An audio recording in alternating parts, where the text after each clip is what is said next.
Resulta que estando en el colegio tenía un compañero que era tildado de necio. Era el que hablaba, el que contaba chistes, el que se paraba, necio.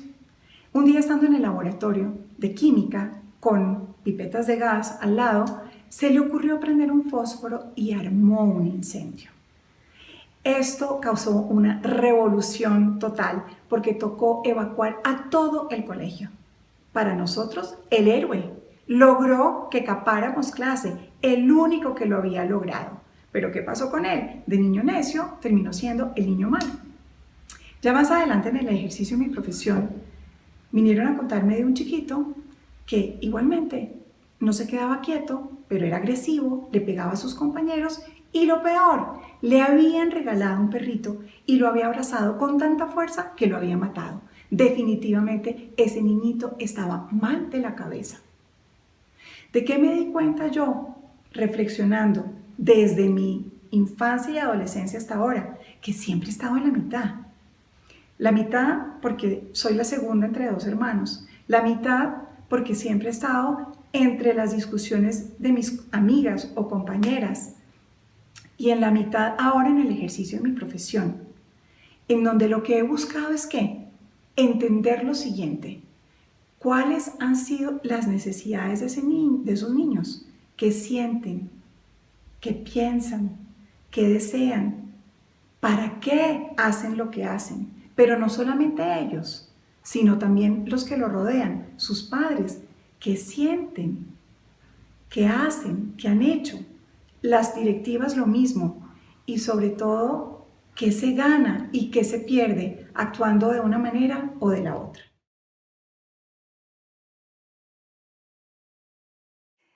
María Constanza, tú tienes una experiencia muy importante en la conexión entre padres, maestros, niños, directivas. ¿Cómo ha sido eso? Toda una construcción. Mi visión es la visión del sistema, en donde está la institución, en ese que son, digamos que la podemos dividir en la parte administrativa, profesores, por otro lado están las familias, están los alumnos y yo que me veo más como el puente que trata de unir, dependiendo de las necesidades, pues a todas esas partes. Eso es el sistema. La experiencia ha sido enriquecedora, ha sido también de mucho, de mucho pensar, porque también ha sido muy difícil de pensar cómo hago aquí, cómo hago allá, pero creo que todo se dirige hacia el bienestar de los alumnos, definitivamente.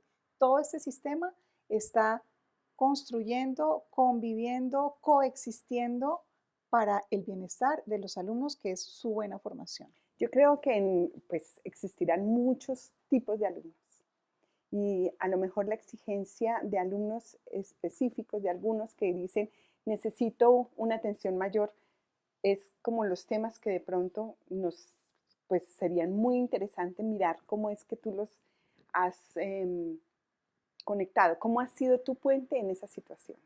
¿Tienes alguna historia que nos puedas contar? Sí, sí, recuerdo la historia de un niño que era muy inquieto y que los profesores, y creo que hay muchos, y los profesores muchas veces no tienen las herramientas para poder manejar este tipo de situaciones, porque por un lado hay una exigencia de la institución de cumplir con un programa que se tiene Ujú. que cumplir en un tiempo, por otro lado, porque también físicamente y emocionalmente cansa un niño que no pone atención y que se está moviendo todo el tiempo en su silla y hablándole al vecino.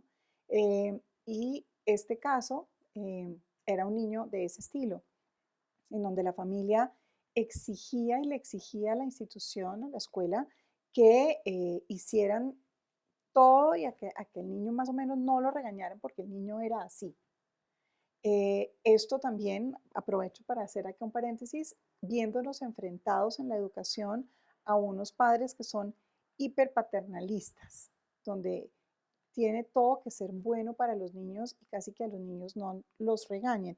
Yo quiero que mi hijo sea feliz, pero se les ha olvidado la coma de ese ser feliz que es que sea feliz con responsabilidad y con límites. Ujú. Pero bueno, cierro mi paréntesis Sí. y vuelvo a la historia. Entonces, los profesores, digamos que se polarizó la discusión entre lo que los papás exigían de atención y lo que decían los profesores de que no podemos más con este niño. Es ahí donde entro yo a hacer el puente y a ver qué se podía hacer y donde finalmente lo que vi era que no teníamos una definición exacta de la dificultad del niño y nos hacía falta que algún experto en este tema de, de falta de atención o de mucho movimiento, para no poner un Sí, diagnóstico, pues nos ayudara. Y eso fue lo que se hizo. Se recomendó que un experto lo viera y ese experto, después de darnos unos consejos, unas sugerencias, nos pudimos sentar todos alrededor de una mesa para definir qué era eso que el colegio sí podía hacer. Porque los profesores tienen que ser muy claros frente a los padres diciendo a qué se pueden comprometer y a qué no. Eso no es porque el experto dice que tienen que hacer ABC con el niño que hay que hacerlo. La institución como tal, por su manera de de funcionar. funcionar, por su concepción de escuela y los profesores, evidentemente, los primeros en la línea, tienen que poder decir, yo me comprometo a eso o yo no me comprometo a eso. Y fue en ese conversatorio de qué sí podemos hacer y qué no podemos hacer y qué de esto que nos sugieren es mejor para este niño que es particular, porque a veces le dan a uno muchas indicaciones que se las dan a todo el mundo, pero para no todos los niños funcionan de la misma manera. Ni todos los ¿Cuáles? maestros tienen la Ni capacidad de todo, hacer exactamente. esas tareas, esos ejercicios. Entonces, ese es un caso, digamos, donde se pudo sentarse y conversar fuera de la polarización, que eso Y qué, sería lo que yo, y que lo que tú logras, pero qué sería como las actividades que surgieron ahí de esa mesa redonda de conectar los límites. mira, por ejemplo, al niño, entonces, ¿qué decían los profesores que sí podían hacer? Que si empezaban a notar que el niño se movía mucho, entonces que le permitieran ir al baño o que se parara a borrar el tablero, que le pidieran ir a sacar unas fotocopias, permitiéndole al niño el movimiento que él estaba sintiendo necesario, pero que no fuera a ser disruptivo con los demás niños del salón. Incluso que si esto tenía que hacerse una o dos veces durante la hora de clase, se lo permitieran, porque era una necesidad, digamos, fisiológica, física del niño, esa necesidad de movimiento, lo que hacía que el niño salía o iba al baño, tomaba agua, incluso dar una vuelta al patio y volver a sentarse, y el niño llegaba con más calma y con más disposición a atender.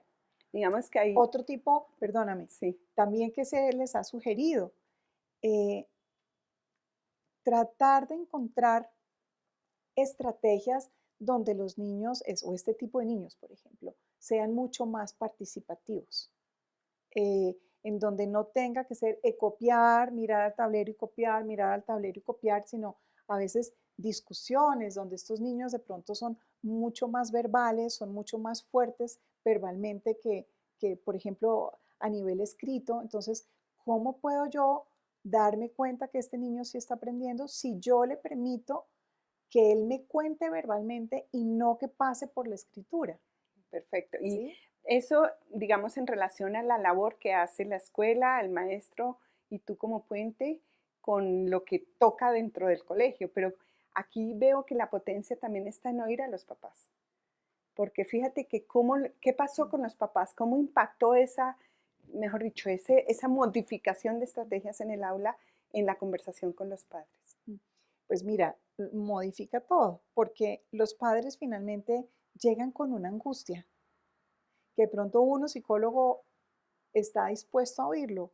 Los profesores, por lo general, no están dispuestos a oír la angustia. Ellos citan a los padres para contarles qué está pasando en el aula con el alumno.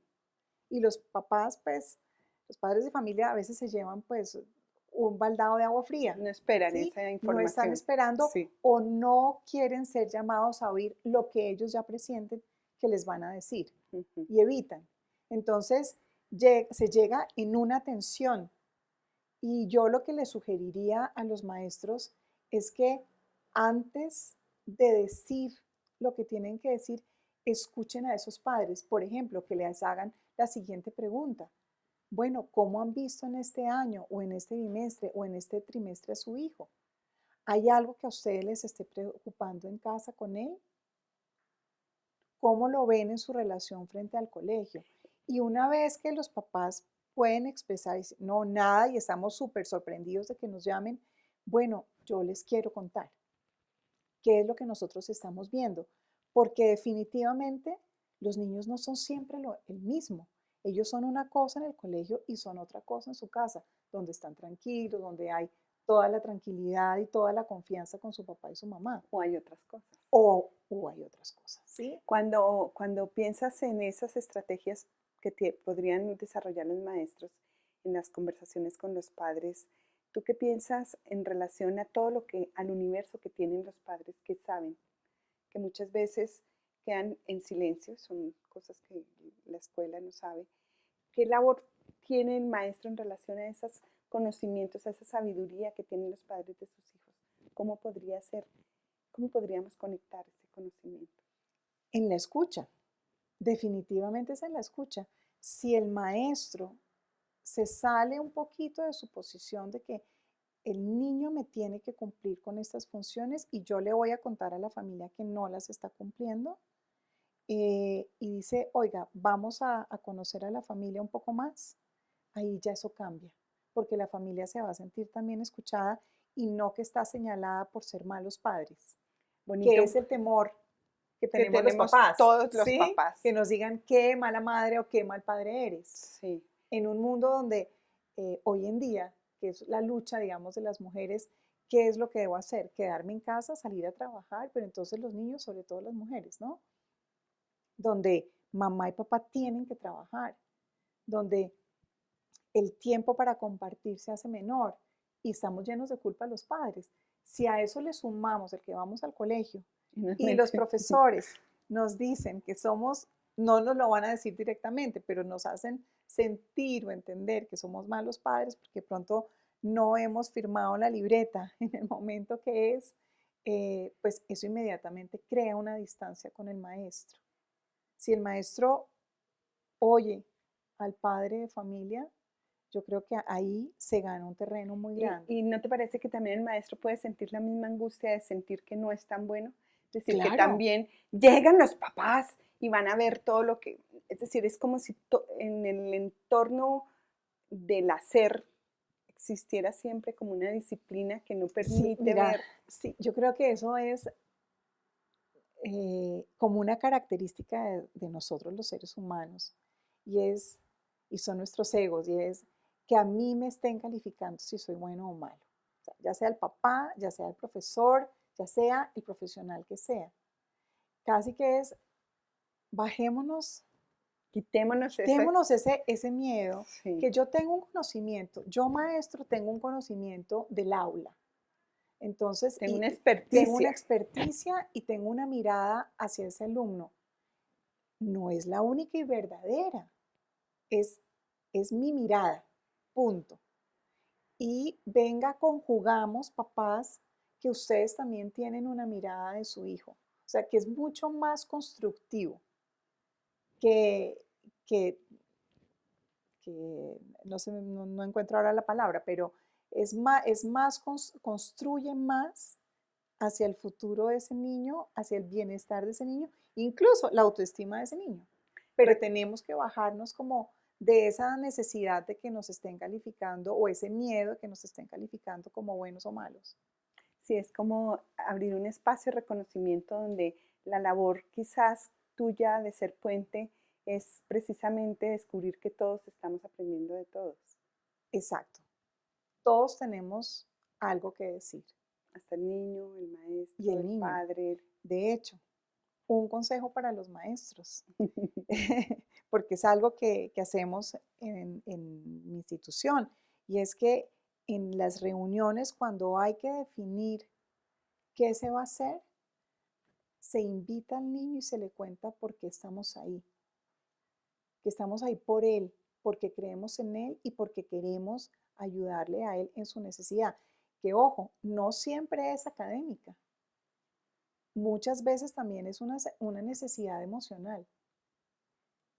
Y no podemos ser ciegos tampoco en los colegios, en las escuelas, a las necesidades emocionales de los niños e incluso de las familias, que uno muchas veces dice, no, eso es de la vida de la familia y ahí nosotros no nos vamos a meter, nosotros solamente es con lo académico y el aprendizaje.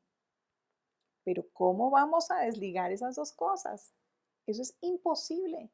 ¿Cómo vamos a pedirle a un niño que acaba de perder a su mamá o a su papá porque fallecen pero lo siento, el examen de matemáticas era para hoy. Ya tuviste el fin de semana para llorar y enterrar. Pues es imposible. Entonces no solamente son las necesidades académicas o de realidades particulares de la manera como aprende cada niño, sino también las emocionales que están ahí en juego. Y en ese sentido, ya para terminar, ¿tú crees cuál sería ahí como lo que un maestro podría hacer una vez que reconoce que hay en esa situación de ese niño hay como una necesidad emocional? Mira, yo creo que yo le diría al maestro que no tenga miedo de acercarse al alumno, que nunca va a perder como su investidura de respeto si ya se la ha ganado. Al contrario, lo hace mucho más humano y es, oiga al niño. Mira, yo creo que los niños se acercan con mucha más facilidad a los maestros que al psicólogo del colegio, porque tienen con él una relación directa, diaria, y los niños quisieran que sus profesores los conocieran y los entendieran a ellos como un ser íntegro. Entonces, no tener miedo de oírles a los niños su rollo. Incluso que hoy estoy triste porque me botó el novio. Eso hace parte de la vida y hace parte de la formación de todos los alumnos. Y de pronto no es ni, no dar consejos, solamente oír, ¿verdad? Oír, es que Oír sin nada. exactamente, es oírlos. No les tiene que decir, sí, mira, no, porque no le mandas una notica, porque no le llevas un ponquecito, no. Con que lo cojan y le digan, lo siento mucho, qué tristeza, ese momento es tan difícil, ya se sintieron oídos los niños y que su profesor los pudo oír. Y si se mantiene en su posición de profesor, lo va a oír y le va a decir, ok, ahora llora todo lo que tengas que llorar, pero vamos a estudiar, porque tú eres más que eso. Muy lindo, muchas gracias. A ti.